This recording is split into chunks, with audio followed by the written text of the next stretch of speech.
Hello छात्रों, मैं Ramesh sir new bright वे के न्यू लेक्चर में आप सभी का स्वागत करते हैं। आज हम लोग यहाँ पे पढ़ेंगे गोली लेंसों के लिए अपवर्तन का सूत्र। अपवर्तन जब गोली लेंसों तो होता है तो गोली लेंस हमारे दो होते हैं।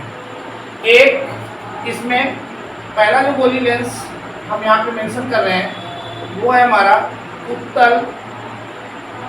उत्तल लेंस। इसके लिए पहले सीखेंगे यानी कॉन्वेक्स लेंस के लिए पहले फार्मूला ड्राइव करेंगे और फिर दूसरा होता है अवतल लेंस। तो अवतल लेंस के लिए यानी कॉनकेव लेंस, इसके लिए हम फार्मूला ड्राइव करेंगे। तो सबसे पहले उत्तल लेंस के लिए अपवर्तन का सूत्र का निगमन करते हैं। यहाँ पे कैसे किया जाएगा, यहाँ पे हमने लिख दिया उत्तल लेंस। तो उत्तल लेंस, अब उत्तल लेंस कहे या इसके लिए कह सकता है वास्तविक, क्योंकि इससे वास्तविक प्रतिबिंब बनता है। चलिए, तो यहाँ पे ये हमारा उत्तल लेंस द्वारा हम इसका निगमन करेंगे। तो एक उत्तल लेंस बना लेते हैं। यहाँ पे उत्तल लेंस जो जिसपे प्रकाश पर आपतित होता है वो सतह उभरी हुई रहती है और बाकी सतह जो है वो दबी हुई। तो इस टाइप से ये एक हमारा उत्तल लेंस हो गया। यहाँ पे ये मुख्य अक्ष ड्रा कर लिया, इसका घुमाव इधर की ओर है तो ये इसका सेंटर मिल जाएगा। और यहाँ से कोई एक प्रकाश की किरण इस पर आपतित कराइए। ये प्रकाश की किरण इस पर आपतित होती है तो यहाँ इसका सेंटर से हमेशा अभिलंब लेते हैं। तो ये इसका अभिलंब हो गया, इसको हमने n कह दिया। इधर वायु माध्यम है, एयर मीडियम है और ये ग्लास है तो ये सघन माध्यम है, इधर डेंसर मीडियम है। तो जब कोई प्रकाश की किरण रेयर से डेंसर में जाती है तो अभिलंब की ओर मुड़ती है। तो ये सीधे न जाकर के अभिलंब की ओर ऐसे मुड़ जाएगी और यहाँ पे आकर के अपना प्रतिबिंब फॉर्म करेगी, इमेज फॉर्म करेगी। तो आई पे इसकी इमेज बन रही है, कोई इसका ऑब्जेक्ट है जहाँ से कोई वस्तु रखी हुई थी, ऑब्जेक्ट रखा हुआ था। तो इस तरीके से ये हमारा एक रे डायग्राम कंप्लीट हुआ। यहाँ पे को लिख दिया और ये बनने वाले कोण को हमने यहाँ पे अल्फा लिख दिया। उसके बाद ये आपतन कोण है, आपतन कोण को आई और ये इसका अपवर्तन कोण है इसलिए ये आर। यहाँ पे जहाँ पे ये इमेज बन रही है इसको हमने यहाँ पे बीटा लिख दिया और ये वाला एंगल जो है हमारा गामा हो गया। तो इस तरीके से ये हमने सारे एंगल यहाँ पे मेजर कर लिए। रे डायग्राम कंप्लीट होता है। अब इसमें इसकी गणना करनी है, कैलकुलेशन करना है। अब गणना में देखिए कैसे करेंगे। इसकी गणना जो है कैलकुलेशन हमें कैसे करना है, कैलकुलेशन करेंगे इसका। तो कैलकुलेशन में सबसे पहला काम याद कैसे रखेंगे, जहाँ पे अपवर्तन है तो ये अपवर्तन रिफ्रैक्टिव इंडेक्स से संबंधित है और स्नेल के नियम का पालन करता हुआ निकाला जाता है। तो सबसे पहले स्नेल के नियम से, स्नेल के नियम से, स्नेल का नियम क्या कहता है, स्नेल का नियम कहता है mu equal to sine I upon sine are. अब यहाँ पे एक चीज विशेष ध्यान देने की है, तो ये ट्रिग्नोमेट्री में होता है। यदि दोनों कोण, यदि आई, एंगल आई और एंगल आर, यदि ये दोनों बहुत छोटे हों, वेरी वेरी लेस, बहुत छोटे हों, तो उस केस में साइन यहाँ से हट जाता है। साइन जब हटाएंगे तो हमारा mu equal to i upon r ये बनेगा। इसमें से हम आई निकाल लेंगे तो आर बटे में इधर चला जाएगा तो आई बराबर हो जाएगा म्यू आर। और ये हमें स्नेल के नियम से पहली समीकरण प्राप्त हुई है, इसको लिख देंगे इक्वेशन नंबर 1। तो ये पहली समीकरण स्नेल के नियम से प्राप्त होती है। जब हमारे एंगल आई और आर छोटे होते हैं तो उस समय हम साइन को हटा सकते हैं, यहाँ से रिप्लेस कर सकते हैं। ये हमें विशेषकर ध्यान रखना पड़ेगा। उसके बाद क्या करते हैं, आगे का काम यहाँ से देखते हैं। अब इसके बाद हम एक पहला त्रिभुज लेते हैं। देखिए ये यहाँ पे लिख दीजिए Q, तो स्पष्ट देखिए ये हमारा O ऑब्जेक्ट हो गया, ये यहाँ पे Q है, ये इसका C सेंटर है, ये इमेज है यहाँ पे I। अब सबसे पहले उठाते हैं ट्रायंगल O Q और आपका C, O Q C में, O Q C में, in triangle O Q C। अब इसमें देखेंगे तो यहाँ पे जो I है वो एक्सटर्नल एंगल है, बाह्य एंगल है R, ये गामा और R का। तो इसलिए बाह्य एंगल जो होता है दो अपोजिट अंतः कोणों के योग के बराबर होता है, ये मैथ की एक प्रॉपर्टी है। तो इसलिए एंगल I बराबर हो जाएगा अल्फा प्लस गामा के, अल्फा प्लस गामा के। कारण यहाँ पे लिख सकते हैं किसी भी त्रिभुज का बाह्य कोण दो विपरीत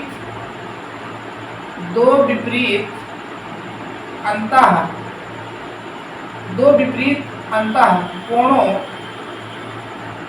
के योग के बराबर होता है।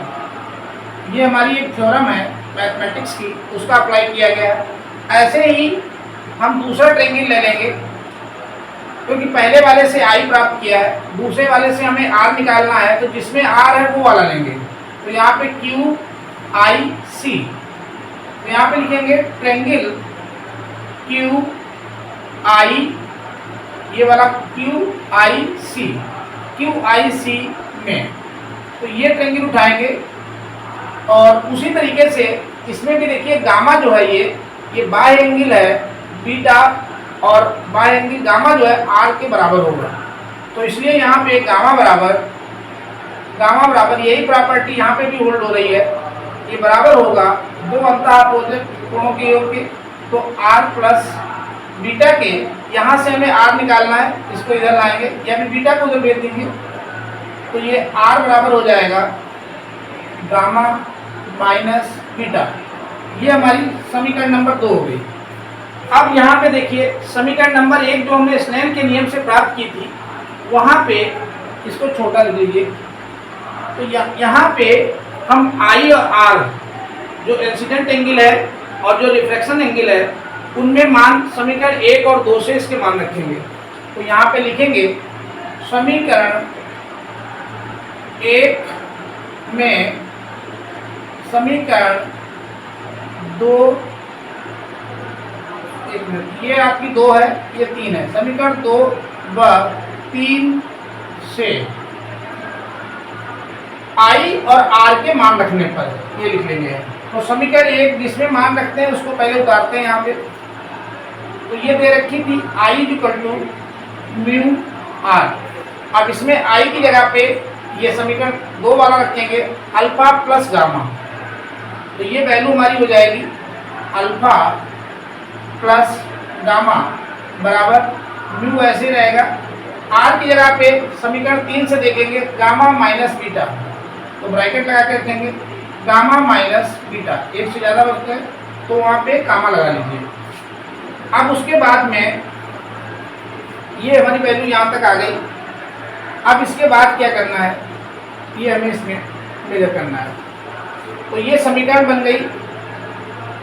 अब उसके बाद समीकरण ये चौथी हो गई, समीकरण 4।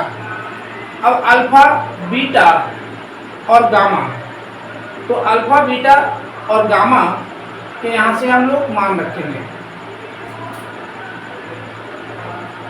देखो अगेन अल्फा बीटा तथा गामा के मान ज्ञात करने पर कैसे ज्ञात करेंगे वो देख लीजिए। अल्फा ये बराबर होता है अल्फा कोण है, तो एक सूत्र लगेगा यहाँ पे, कोण बराबर चाप बटे त्रिज्या।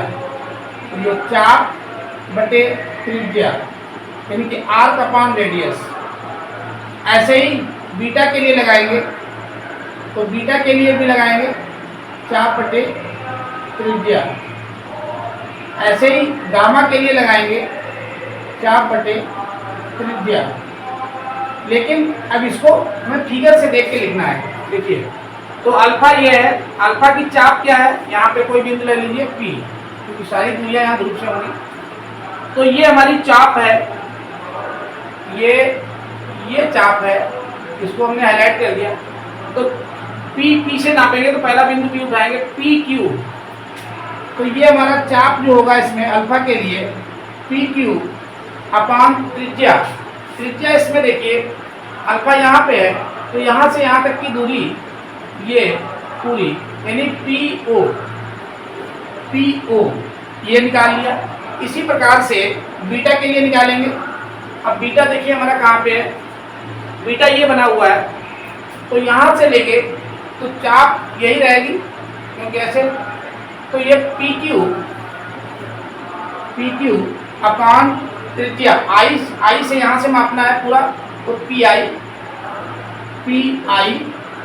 सारी दूरियां P से ही मापनी है। उसके बाद गामा ये है, तो इसके लिए भी चाप यही रहेगी, तो PQ अपान, और यहाँ से दूरी जो है गामा की वो है PC।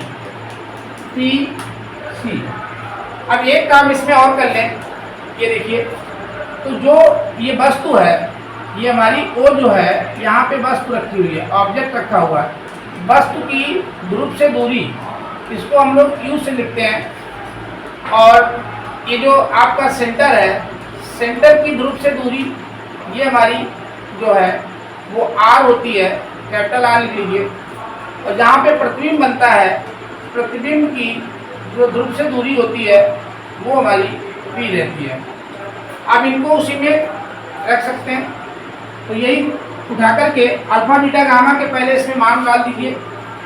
तो देखिए अल्फा की जगह पे रखेंगे PQ अपान PO प्लस, अब गामा जो है, गामा का मान यहाँ से रखेंगे PQ अपान PC बराबर म्यू।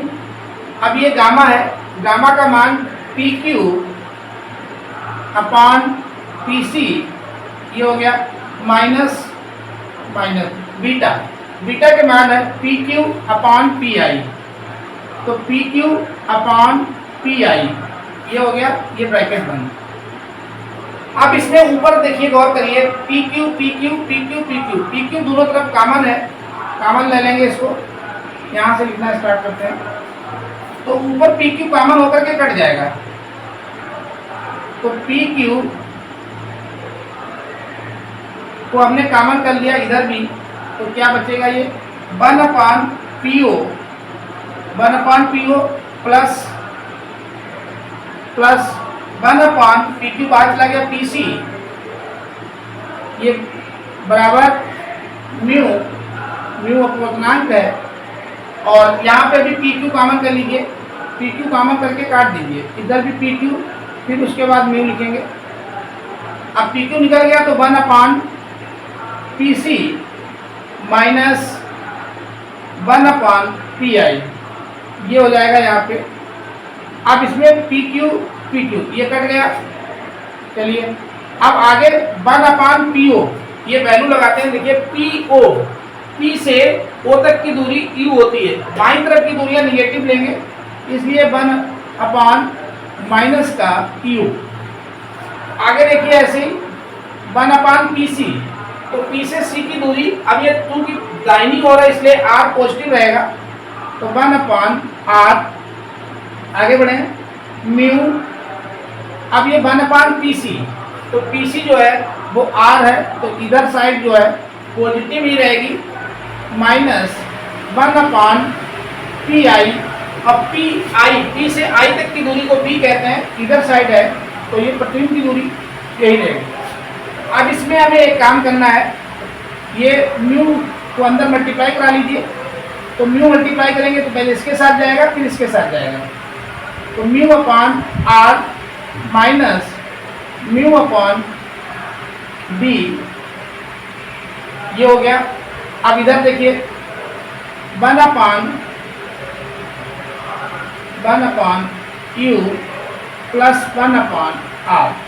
अब आर को ये बात इधर ले आइए और ये वाले स्टेप को, इस वाले को हमें उधर भेज देना है। तो यहाँ पे इसको इधर लाएंगे और आर को इसमें कॉमन भी कर लेंगे। तो पहले लेके आते हैं, तो 1 अपॉन आर, ये तो पहले से है, ये इधर आएगा तो माइनस का हो जाएगा। तो mu upon r equal to, उसके बाद में ये माइनस का म्यू अपॉन बी, तो पहले से लिखा हुआ है, ये उधर जाएगा तो प्लस हो जाएगा, प्लस का 1 अपॉन यू। अब इसमें हमें नीचे देखिए आर कॉमन है, तो इसका हम आर कॉमन कर लेते हैं। आर कॉमन हो गया तो ये हमारा बन जाएगा 1 माइनस म्यू। तो इधर देखिए, इधर साइड में देखेंगे तो इसमें भी माइनस आ रहा है, तो माइनस का mu upon b plus 1 upon u. अब एक काम करते हैं, इसको चाहे तो माइनस से गुणा दे दीजिए, तो जैसे माइनस से गुणा देंगे इधर भी उधर साइड भी, तो ये अपने आप इसके साइन जो है वो चेंज हो जाएंगे। 1 upon R mu minus 1 is equal to mu upon B minus 1 upon U. यही आपका उत्तर के लिए अपवर्तन का सूत्र होता है। तो यहाँ पे ये प्रूफ हो गया, ये इसका प्रूफ निकलता है। तो इसमें करना क्या है, कैसे याद रखेंगे, सबसे मेन है इसका रे डायग्राम। एक वस्तु लीजिए, वस्तु से जो चलेगा वो आपतन कोण बनाएगा। अविलंब आपको सी से लेना है, सेंटर से डाल लीजिए, पता चल जाएगा। विजन से सघन में तो अविलंब की ओर टुवर्ड्स द नॉर्मल मुड़ेगा, जहाँ मिलेगा जाकर के वो आपका प्रतिबिंब हो जाएगा। कोण नीचे अल्फा बीटा ले लीजिए, आई आर तो आपको पहले से मालूम है। उसके बाद पहला काम स्नेल के नियम से एक इक्वेशन प्राप्त करिए, साइन जो है वो हटा देते हैं क्योंकि कोण बहुत छोटे होते हैं तो हटाया जा सकता है। फिर एक त्रिभुज ये लीजिए, बाय एंगल की प्रॉपर्टी लगाएंगे, एक बार इस एंगल में दूसरी बार इस एंगल में। उसके बाद एक इक्वेशन हमें प्राप्त होगी, यहाँ से आई निकलेगा, एक दूसरे ट्रेंगल से आर निकलेगा। इसको उठा करके स्नेल वाले में रख देते हैं और उसको नॉर्मली सॉल्व करते हैं। फिर उसके बाद इनकी दूरियाँ यहाँ से रख लेते हैं देख करके, और फिर तीसरे नंबर पे 4/3 त्रिज्या वाला फॉर्मूला लगा करके वैल्यू को रख के, और ये थोड़ा सा मैथमेटिकल कैलकुलेशन है, करने के बाद ये आपको सूत्र प्राप्त हो जाएगा। यही सूत्र हमें चाहिए था। चलिए अब इसके बाद में एक लेंस आपका और बचा है, वो है अवतल लेंस। उसका भी ठीक इसी प्रकार से किया जाता है। तो अवतल लेंस के लिए अपवर्तन का सूत्र उत्तर के लिए हो गया, तो उसका थोड़ा सा फिगर बस चेंज होता है, बाकी सारा कुछ लगभग ऐसे होना है। तो अब यहाँ पे उत्तल हमारा कंप्लीट हुआ। अब अवतल की तरफ पढ़ेंगे। अवतल लेंस, तो अवतल लेंस के लिए अपवर्तन का सूत्र, इसके लिए अब की हम अवतल बनाएंगे। तो अवतल लेंस ये जो है ये इस तरीके से बनाइए, और यहाँ पे इसकी दबी हुई सतह रहेगी। मुख्य अक्ष एक ड्रा कर लीजिए इसका, तो ये हमारा मुख्य अक्ष ड्रा हो गया। अब इस मुख्य यहाँ पे P लिख लीजिए, ये इसका सेंटर हो जाएगा, और यहाँ पे कोई वस्तु रख देंगे। ये वस्तु रखी थी, अब ये वस्तु से यहाँ से किरण चली, अब इसका सेंटर ये है, तो यहाँ से आप नॉर्मल ड्रा कर लीजिए, क्योंकि अवलंब से ही पता चलता है कि ये इधर को मोड़ोगे इसको, ये हमारा अवलंब हो गया। अब अवलंब ये पड़ गया तो ये सीधी तो नहीं जाएगी, ये अवलंब की ओर, क्योंकि जब विरल से सघन में जाती है तो अवलंब की ओर, तो ये हल्की सी ऐसे करके निकल जाएगी, ये इस टाइप से, तो ये निकलेगी। अब इसको तो मिलेगी नहीं, तो इसको पीछे को बढ़ाएंगे ऐसे, तो पीछे इसको बढ़ा के लाएंगे ऐसे ऐसे, तो यहाँ पे ये कहाँ कहीं कट कर जाएगी आके, तो जहाँ पे मिल जाएगी यही इसका प्रतिबिंब होगा। अब इसमें कोण मेंशन कर लीजिए। ये पूरा कोण जो है, ये पूरा कोण तो आई है, क्योंकि नॉर्मल से ये एंगल हमारा आई हो जाएगा, यहाँ पे लिख लीजिए ये आई हो जाएगा। ये वाला कोण जो है आर हो जाएगा, लेकिन उस कोण को आर को, ये वर्टिकली अपोजिट है, तो ये कोण हमारा आर बन जाएगा, तो यहाँ पे ये आर हो जाएगा। अब इसमें हम लोग गणना कर लेते हैं इसी फिगर से। चलिए, तो सबसे वही चीज है, कैलकुलेशन करने का वही तरीका है। सबसे पहले स्नेल का नियम लगाएंगे।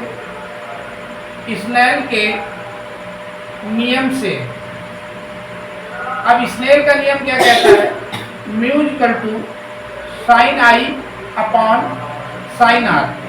अब यदि एंगल जो है आई और आर बहुत छोटे हों तो इसमें साइन को छोड़ा जा सकता है, तो म्यू इक्वल टू हो जाएगा आई अपॉन आर। तो यहाँ से आई निकालेंगे तो आई इक्वल टू ये बटे में जब गुणन चला जाएगा तो ये म्यू आर, ये आपकी पहली समीकरण हो गई म्यू आर।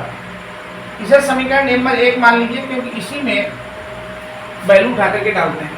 अब यहाँ से इसमें कोण ले लीजिए। ये पहला कोण जहाँ पे वस्तु रखी हुई थी इसको अल्फा, जहाँ पे प्रतिबिंब बना था उसको बीटा, और ये इसका जो बाय एंगल है इसको गामा। तो यहाँ पे हमने ये कोण मेंशन कर लिए। अब देखिए इसमें त्रिभुज ले लेंगे।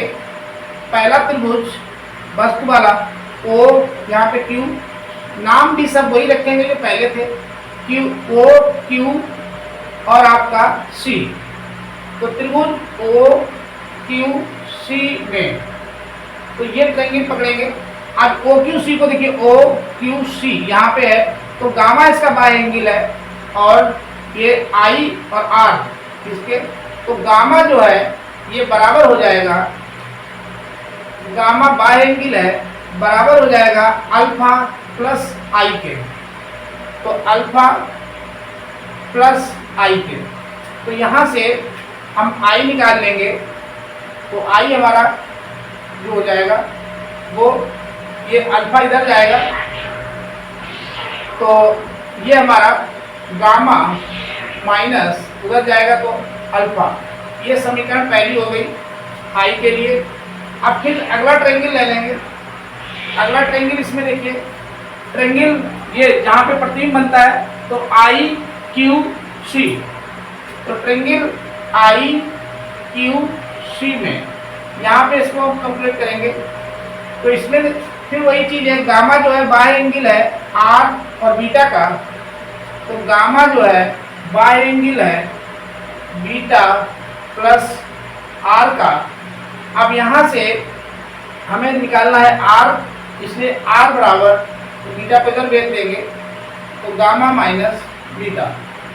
तो इस तरीके से पहले वाले में हमने देखो लिया, ये पूरा फुल ट्रायंगल लिया था, यहाँ से ये पूरा ऐसे ले आए थे, तो ये इसका बाय कोण हो गया था, ये आपतन कोण इतना पूरा आई था, तो गामा जो है वो अल्फा प्लस आई के बराबर है। अल्फा प्लस आई के आई निकालेंगे तो ये वैसे बन जाएगा। तो ये समीकरण हमारा दूसरा, पहला यहाँ था, दूसरा ये, और ये तीसरा हो गया। अब समीकरण ये मतलब वही आई और आर के जो मान निकालते हैं उसे समीकरण 1 में रख दीजिए जो स्नेल के नियम से आएगी।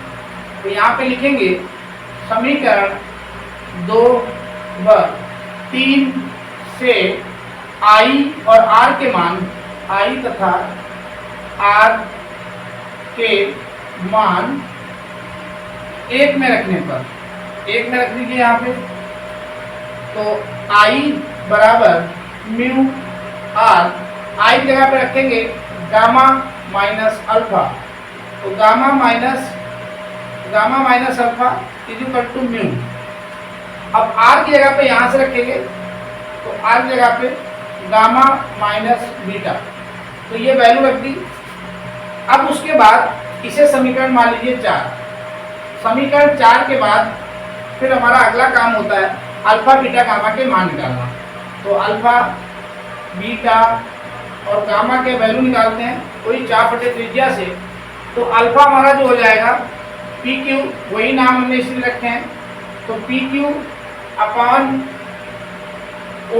पी ओ ऐसे ही हम बीटा निकालेंगे, तो बीटा ये है हमारा, तो त्रिज्या इसकी चाप यही रहेगी पी क्यू अपॉन पी आई, पी क्यू अपॉन पी आई। ऐसे ही हम गामा निकाल लेंगे, तो गामा हमारा पी क्यू अपॉन ये हो जाएगा पी सी।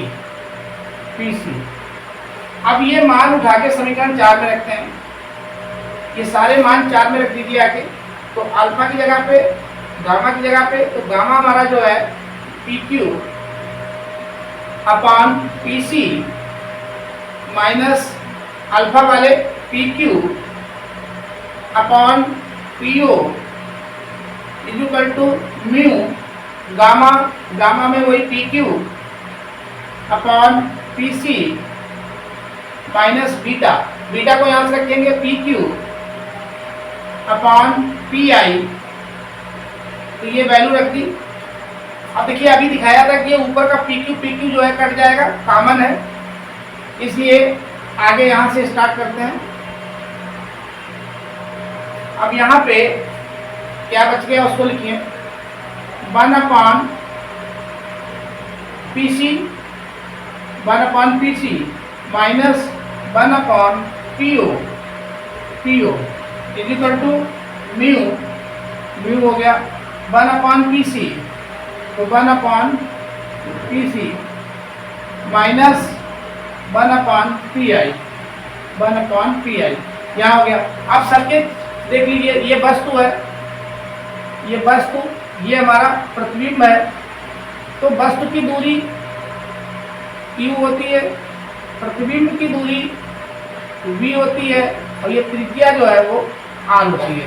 सबके मान लगा दीजिए, तो 1 अपॉन जो पीसी है, सी फास्ट सेंटर है, तो 1 अपॉन r हो जाएगा, सब बाईं ओर है इसलिए निगेटिव, माइनस पीओ ऑब्जेक्ट की डिस्टेंस है पोल से, तो माइनस का u equal to mu 1 upon P C, तो पी सी तो ये 1 अपॉन r, लेकिन माइनस का minus 1 upon P I, I इसमें इमेज है इसलिए ये भी हो जाएगा, लेकिन माइनस की, इसमें सारे माइनस हैं।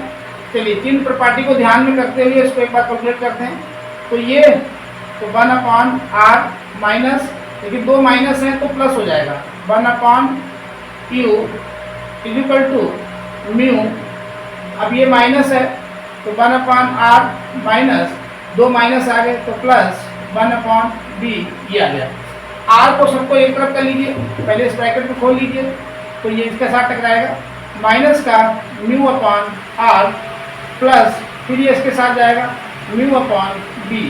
ऐसे ही यहाँ पे इसे करेंगे, तो ये तो है ही ऐसे, इसमें क्या करना है, अब क्या r वाला स्टेप ये इधर उठा ले आइए, a के पहले से है, तो इधर आएगा तो पॉजिटिव हो जाएगा, तो म्यू अपॉन r, और ये है माइनस का 1 अपॉन r, थोड़ा सा नीचे बढ़ा के इसको लिखिए, ये पद पहले ऐसे नोट कर लीजिए, 1 upon r plus 1 upon Q. अब देखिए अगली बात, तो हम सारे r को एक तरफ करते हैं, तो ये इसे पहले लिखेंगे म्यू अपॉन r, क्योंकि माइनस का इधर आएगा पॉजिटिव होगा, ये माइनस का है, 1 अपॉन r इक्वल टू, अब ये वाला म्यू अपॉन b, और ये u है उधर जाएगा तो माइनस हो जाएगा 1 अपॉन q।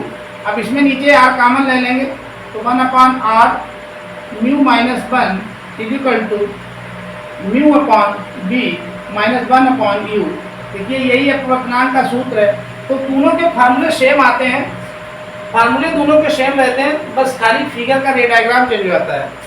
यहाँ पे ये हमारा अवतल के लिए है, और अवतल में आभासी बनता है, तो कभी कभी यहाँ पे पूछ देता है कि आभासी के लिए बताइए, तो जब आभासी वर्चुअल के लिए पूछेगा तो अवतल के लिए निकालेंगे, रियल पूछेगा रियल के लिए तो रियल के केस में उत्तर निकालेंगे, वर्चुअल के केस में आभासी में अवतल। चलिए, तो उम्मीद करते हैं ये चीज़ आपको समझ में आ गई होगी। ठीक, इसके आगे आपको फिर नेक्स्ट लेक्चर में इसके आगे की चीज़ बताया जाएगा। तब तक के लिए बहुत बहुत धन्यवाद।